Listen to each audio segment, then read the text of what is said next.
Alright guys, this is Zachman18 here with another video every day in October. This is my first ever black screen video every day in October, and so yeah, I'll be using this, I'm still using this. And this is day number 21 for Friday, October 21st, 2011. I got some pretty important news. Libya's former leader, Muammar Gaddafi, is dead. He was killed yesterday by revolutionary forces who were finally able to get control of Sirte, or whatever it was called. And that was his hometown, and there was reaction to the news that came in from all over the world. Obama saying Gaddafi's death, quote, marks the end of a long and painful chapter for the people of Libya who now have the opportunity to determine their own destiny.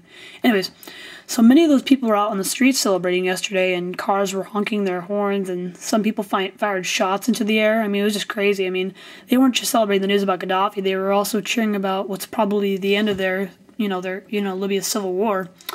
And that started as an uprising back in February. Protesters kind of spoke out against Gaddafi. They wanted him out of power. Security forces started fighting with the protesters, and eventually the violence and tension boiled over into an all-out civil war.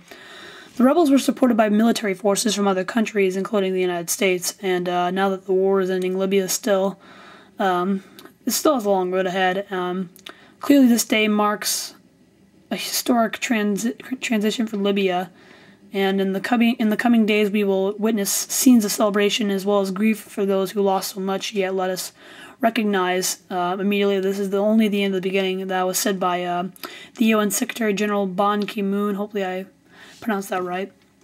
Now Libya's new leaders will have to figure out how they want to rebuild their country and its government. Now, but before we look ahead, as a 27-year-old army officer, Muammar Gaddafi overthrew Libya's king in 1969, then set about wiping all foreign influence from the country, including all vestiges of communism or capitalism, and publishing his personal philosophy in a 3-volume green book. So this is pretty much the history of Gaddafi right here. Gaddafi always said that his goal was to change the world. It was the way he set out to do it that amused, confused, and often infuriated.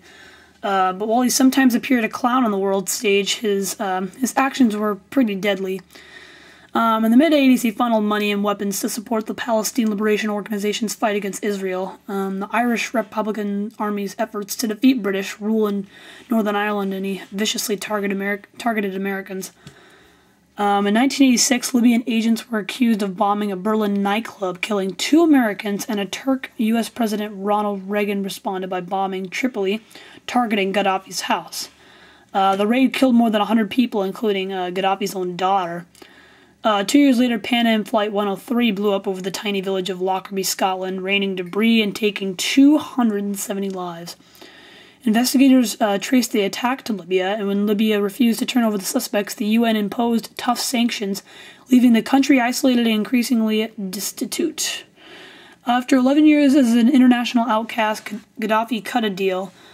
He gave up the Lockerbie bombing suspects for trial, and after the U.S. invaded Iraq, he surprised the world by agreeing to destroy all of his chemical, nuclear, and biological weapons. Gaddafi soon welcomed Western oil companies like BP and Total into Libya, but questions lingered about whether some Western oil contracts were traded for Scotland's release of one of the convicted Lockerbie bombers. Back home, patience was running thin. After more than 40 years, rebellion bubbled up in the eastern part of the country, quickly spreading across Libya. And as Gaddafi's government disintegrated, he addressed the nation from the same house bombed by the U.S. in 1986. And he said these famous 9 words that he said: "This is my country, the country of my grandfathers." And he vowed to die a martyr in Libya. So, but yeah, he died yesterday. It was a pretty insane day. So, anyways, I just want to thank guys. I want to thank you guys for watching. And I will see you guys in my next video every day in October tomorrow.